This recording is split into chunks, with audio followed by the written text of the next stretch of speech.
Janata Dal United की सियासत में एक बार फिर वही सवाल गूंजने लगा है जो पिछले कुछ सालों से बिहार की राजनीति के गलियारों में तैरता रहा है।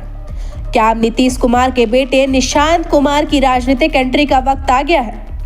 जदयू के कार्यकर्ताओं से लेकर सीनियर नेताओं तक पार्टी के भीतर लगातार यह दबाव बन रहा है कि निशांत कुमार अब आगे आए और पार्टी की कमान संभाले। पटना की सड़कों पर लगे पोस्टर नीतीश सेवक मांगे निशांत दरअसल उसी बेचैनी और इंतजार की तस्वीर पेश कर रहे हैं जो आज जदयू के भीतर दिख रही है। दिलचस्प बात यह है कि पिछले एक साल में निशांत कुमार खुद चुनावी माहौल में काफी एक्टिव नजर आए। आमतौर पर मीडिया से दूरी बनाए रखने वाले निशांत ने कैमरे के सामने खुलकर बातें की, लेकिन जैसे ही राजनीति में एंट्री का सवाल उठा, उन्होंने हर बार अपने पिता नीतीश कुमार को आगे करके जवाब टाल दिया। अब सवाल ये नहीं रह गया है कि निशांत की डिमांड क्यों बढ़ रही है, बल्कि सवाल ये है कि उनकी पॉलिटिकल लॉन्चिंग आखिर कहां अटक रही है। सियासी जानकारों की माने तो इस पूरे समीकरण में सबसे बड़ा फैक्टर खुद मुख्यमंत्री नीतीश कुमार है। समाजवादी आंदोलन से निकले नीतीश कुमार परिवारवाद के कट्टर विरोधी रहे हैं। कर्पूरी ठाकुर और जयप्रकाश नारायण जैसे नेताओं को आदर्श मानने वाले नीतीश कुमार हमेशा कहते आए हैं कि राजनीति विरासत नहीं, संघर्ष से मिलनी चाहिए। यही वजह मानी जाती है कि वे अब तक अपने बेटे को सक्रिय राजनीति से दूर रखते आए हैं। लेकिन बदलते सियासी हालात शायद उन्हें भी अपने पुराने सिद्धांतों पर दोबारा सोचने के लिए मजबूर कर रहे हैं। दरअसल मौजूदा एनडीए सरकार में गृह मंत्रालय का बीजेपी के पास जाना नीतीश कुमार के लिए बड़ा सियासी झटका माना जा रहा है। यही कारण है कि सरकार बनने के बाद से मुख्यमंत्री अचानक बेहद सक्रिय दिख रहे हैं। लगातार समीक्षा बैठकें, अफसरों के साथ मैराथन मीटिंग्स और सख्त संदेश। सियासी हलकों में यह चर्चा तेज है कि अब नीतीश कुमार अपने उत्तराधिकारी को लेकर भी गंभीर मंथन कर रहे हैं। बिहार की राजनीति पर नजर डालें तो यहाँ समाजवादी आंदोलन से निकले लगभग सभी बड़े नेताओं के बेटे आज सियासत में स्थापित हो चुके हैं। रामविलास पासवान के बेटे चिराग पासवान केंद्रीय मंत्री हैं।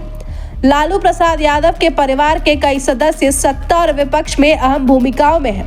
यहाँ तक कि एनडीए के सहयोगी उपेंद्र कुशवाहा भी अपने बेटे दीपक प्रकाश को बिना चुनाव लड़ाए मंत्री बनवा चुके हैं। ऐसे में यह सवाल और गहरा हो जाता है कि क्या नीतीश कुमार भी वही रास्ता अपनाने वाले हैं। चर्चा ये भी है कि निशांत कुमार को सीधे चुनावी राजनीति में उतारने के बजाय विधान परिषद के रास्ते लाया जा सकता है, ठीक वैसे ही जैसे कभी खुद नीतीश कुमार ने किया था। 2004 के बाद उन्होंने भी लोकसभा का चुनाव नहीं लड़ा और सत्ता की राजनीति को अलग तरीके से साधा है। माना जा रहा है कि निशांत के लिए भी यही सुरक्षित और सोची समझी रणनीति हो सकती है। जदयू नेताओं का मानना है कि निशांत कुमार की एंट्री से पार्टी को न सिर्फ एक नया चेहरा मिलेगा, बल्कि नीतीश कुमार को एक स्पष्ट उत्तराधिकारी भी मिल जाएगा। साथ ही जदयू में संभावित टूट की जो आशंका समय समय पर उठती रहती है, उस पर भी ब्रेक लग सकता है। दूसरी ओर नेता प्रतिपक्ष तेजस्वी यादव के लिए यह नई चुनौती साबित हो सकती है, क्योंकि उम्र और भविष्य को लेकर नीतीश कुमार पर जो सवाल उठते रहे हैं, निशांत के आने के बाद वे सवाल कमजोर पड़ सकते हैं।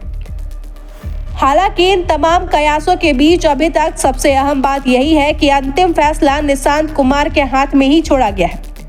जदयू के कार्यकारी अध्यक्ष संजय झा से लेकर कार्यकर्ता कृष्ण पटेल तक सबने अपील जरूर की है, लेकिन जोर जबरदस्ती किसी ने नहीं की।